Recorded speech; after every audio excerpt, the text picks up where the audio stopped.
Sabía que los cumpleaños podían ser un desastre, pero jamás imaginé que el mío terminaría con las manos de mi hermana estampándome la tarta en la cara, con tanta fuerza que el mundo entero se me giró de golpe.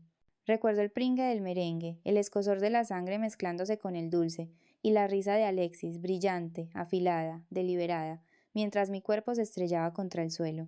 La gente se acercó, pero solo para encogerse de hombros.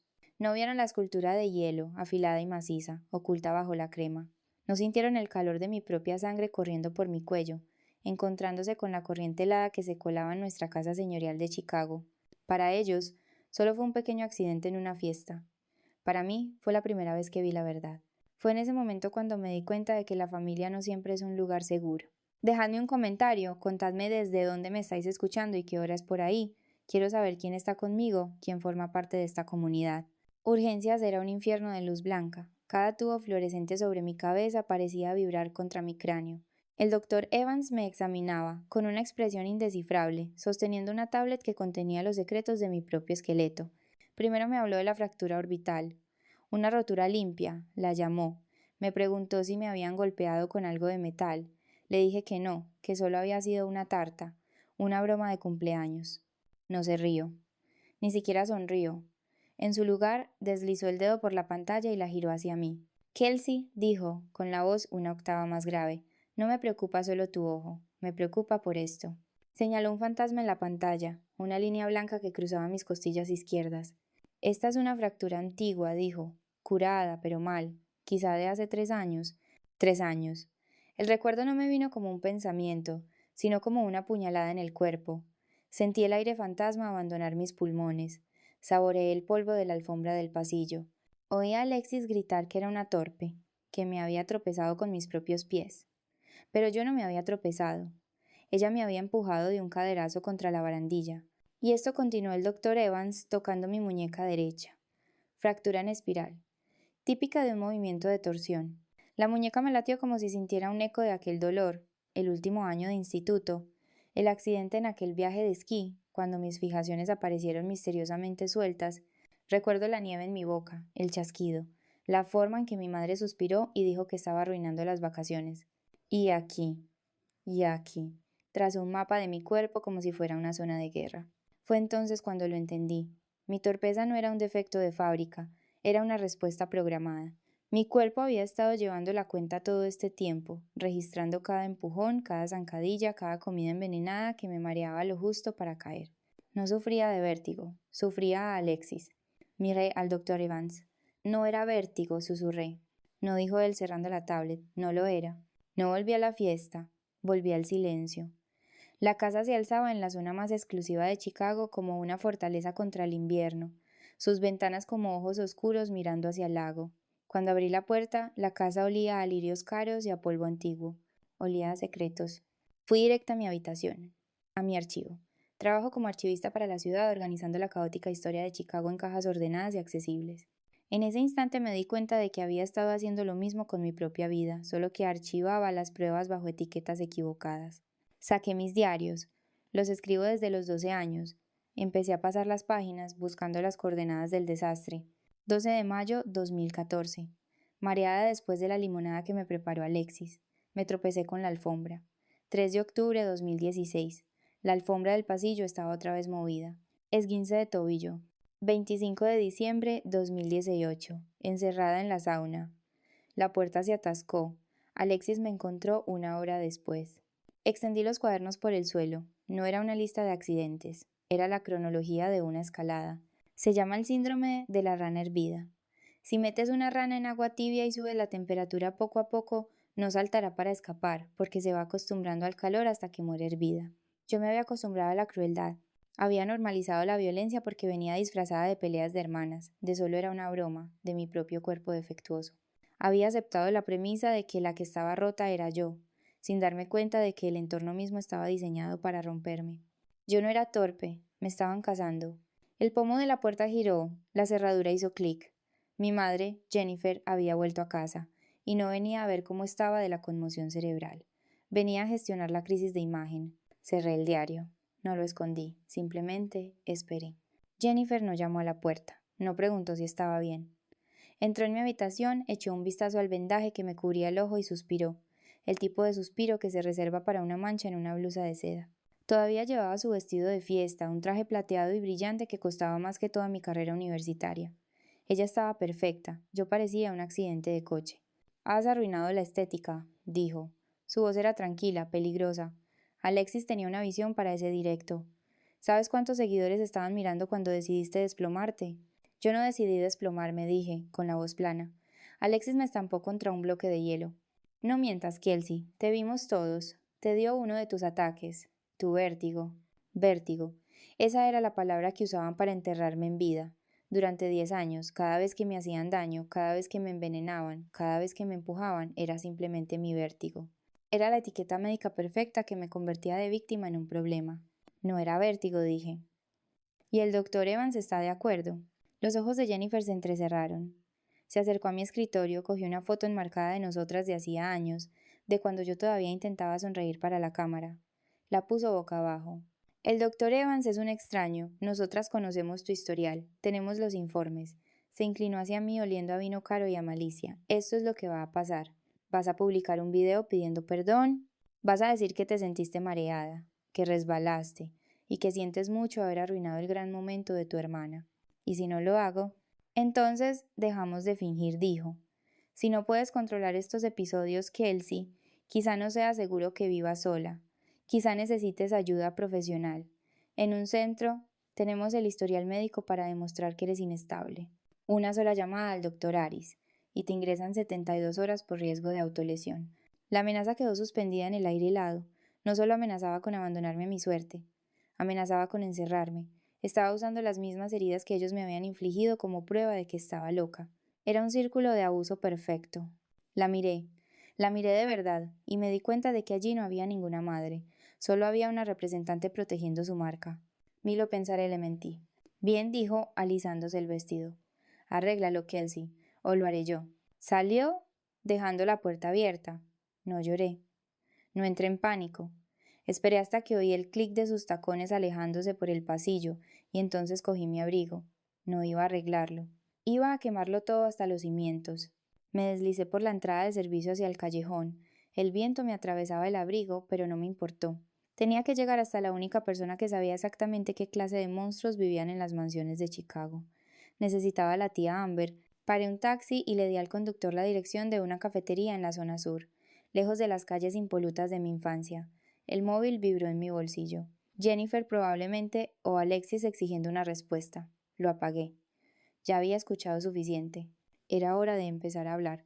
El local olía a café quemado y a grasa vieja, un contraste brutal con los lirios estériles de mi casa. La tía Amber estaba sentada en un reservado del rincón, con el aspecto de un tiburón enfundado en un traje de firma que costaba más que el edificio entero.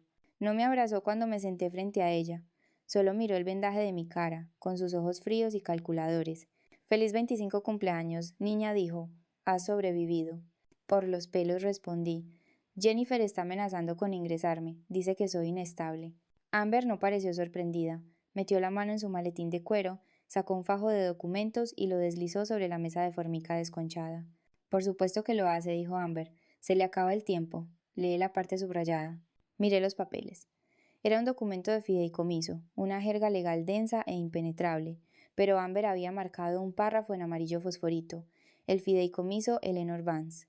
Beneficiaria, Kelsey Vance. Capital, 1,5 millones de euros. Se me cortó la respiración. La abuela me dejó dinero. Te lo dejó todo, corrigió Amber. Sabía que Jennifer se lo fundiría en ropa y fiestas. Sabía que Alexis era un agujero negro de necesidades, así que lo blindó. El fideicomiso debía liberarse por completo ayer, en tu 25 cumpleaños, pero nunca lo recibí. Lee el siguiente párrafo. Sección 4, apartado B. Lo leí en voz alta con la voz temblorosa. En el caso de que la beneficiaria sea declarada médicamente incapacitada, mentalmente inestable o incapaz de administrar sus propios asuntos antes de cumplir los 25 años, el control del fideicomiso recaerá sobre el tutor legal y el beneficiario secundario. El mundo dejó de dar vueltas. Se detuvo con una claridad aterradora y cristalina. El vértigo susurré. Los desmayos, los accidentes. No era solo crueldad, Kelsey, dijo Amber bajando la voz. Era un dossier. Llevan una década construyendo un historial médico fraudulento. Cada vez que te envenenaban la comida para marearte, cada vez que movían una alfombra para que te cayeras, cada vez que te arrastraban a un médico para quejarse de tu torpeza, estaban documentando tu incapacidad. Sentí náuseas. Pensaba que me odiaban. Pensaba que solo era el chivo expiatorio, el saco de boxeo que usaban para sentirse poderosas, pero nunca fue odio. Fue un negocio, un fraude de 10 años, diseñado para robarme mi herencia en el mismo instante en que cumpliera 25. El tartazo no fue una broma, fue su último cartucho, a la desesperada. Necesitaban una lesión grave en la cabeza, una conmoción cerebral, algo que justificara un ingreso psiquiátrico de 72 horas justo cuando el reloj marcara la medianoche de mi cumpleaños. Me necesitaban incapacitada para poder firmar los cheques. No son solo unas abusonas, dije, mirando a Amber, son unas criminales. Amber sonrió, y no fue una sonrisa amable, fue la sonrisa de una abogada que huele sangre en el agua. Exacto, dijo. Y ahora que conocemos las reglas del juego, no vamos a jugar a la defensiva, vamos a enterrarlas. Dio un golpecito en la mesa. Vas a volver a esa casa. Vas a dejar que crean que su trampa está funcionando, y cuando la activen estaremos preparados. Asentí. El miedo se había ido, reemplazado por una precisión fría y vibrante. Ya no era la hermana torpe, era la beneficiaria, y venía a cobrar lo que era mío. Volví a casa a las 7. La casa estaba a oscuras, salvo por una única lámpara encendida en el salón principal. Parecía menos un hogar y más el escenario de una tragedia. Abrí la pesada puerta de roble y entré sacudiéndome la nieve de las botas. Mi corazón debería haber estado desbocado, debería haber estado aterrorizada por la trampa que me esperaba, pero todo lo que sentía era el ritmo frío y constante de un plan que encajaba a la perfección. Entré en el salón. Me estaban esperando, colocados como actores en una obra. Jennifer sentada en el sofá de terciopelo, con un pañuelo en la mano, su rostro una máscara de dolor ensayado. Alexis, acurrucada en el sillón, bebiendo una taza de té, con un aire frágil y trágico, y de pie junto a la chimenea, con aspecto grave y profesional, estaba el doctor Aris, el médico de familia, el hombre que había tratado mi vértigo desde los 15 años, el hombre que me había recetado las pastillas que me nublaban la mente, que había firmado los justificantes para no ir a gimnasia, que había sentido con compasión cada vez que Jennifer le explicaba lo inestable que era su hija mayor. Kelsey, dijo Jennifer con la voz temblorosa. Gracias a Dios que has vuelto. Estábamos tan preocupados. Preocupados, repetí. ¿Por eso está aquí el doctor Aris? ¿Una visita a domicilio? El doctor Aris dio un paso al frente. Era un hombre menudo, de manos suaves y trajes caros. Hola, Kelsey. Tu madre me ha llamado. Está muy preocupada por tu comportamiento esta noche. El arrebato en la fiesta, la huida. No fue un arrebato, dije, adentrándome en la habitación. Fue una lesión. Autoinfligida, susurró Alexis, lo bastante alto para que se oyera. Me miró, con los ojos muy abiertos e inocentes. Mamá se lo ha contado todo, Kelsey. ¿Cómo te tiraste contra la tarta? ¿Cómo has estado hablando de acabar con todo? La mentira era tan descarada, tan perfectamente elaborada, que casi la admiré. Ya no solo decían que era torpe, decían que tenía tendencias suicidas. Era la opción nuclear. Jennifer se levantó y caminó hacia mí, tendiéndome una mano que no acepté. No podemos seguir viendo cómo te destruyes, cariño. Te queremos demasiado para dejarte sufrir. El doctor Aris está de acuerdo en que necesitas un descanso. Señaló la mesa de centro. Había una pila de papeles, blancos e impecables. No necesitaba leerlos para saber lo que eran. Formularios de ingreso involuntario. 72 horas en observación psiquiátrica.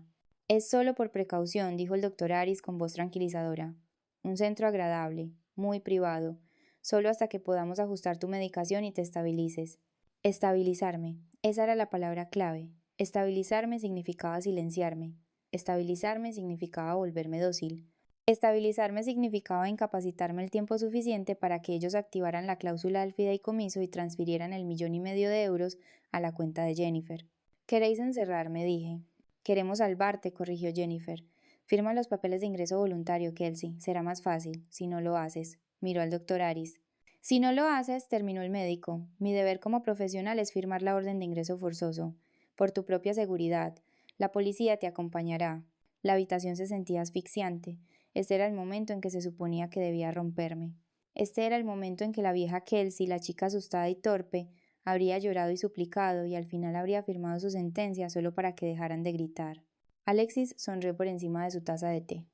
Creía que había ganado. Creía que la partida había terminado. Miré los papeles. Luego miré al doctor Aris. Tenéis razón, dije. Esto ha ido demasiado lejos. Me metí la mano en el bolsillo, pero no para sacar un bolígrafo, sino el móvil. No voy a firmar nada, doctor Aris, dije, con voz firme, y usted tampoco.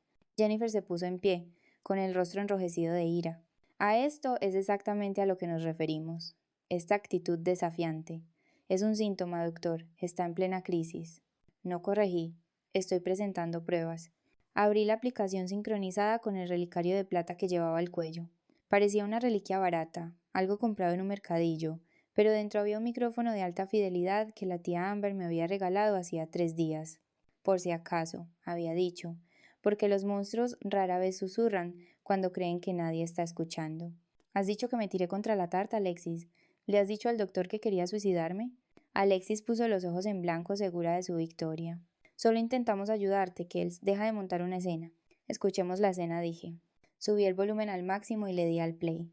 El audio era nítido cortando el silencio de la habitación como un cuchillo. Primero, el ruido de fondo de la fiesta, las conversaciones, el tintineo de las copas, la música baja.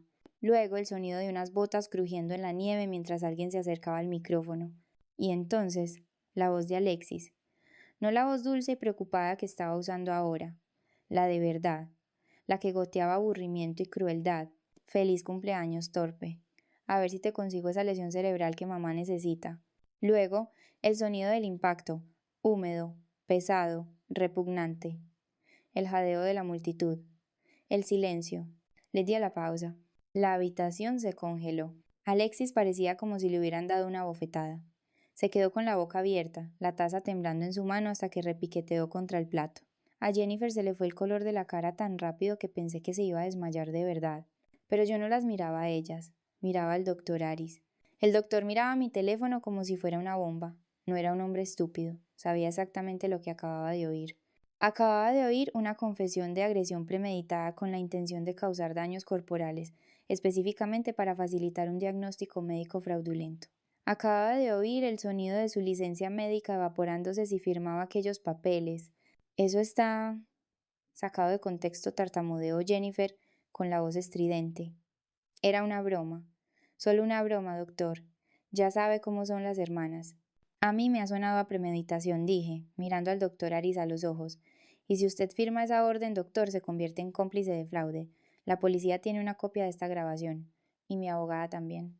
El doctor Aris no dijo ni una palabra. No miró a Jennifer. No miró a Alexis. Cerró su maletín de cuero con un chasquido que resonó como un disparo.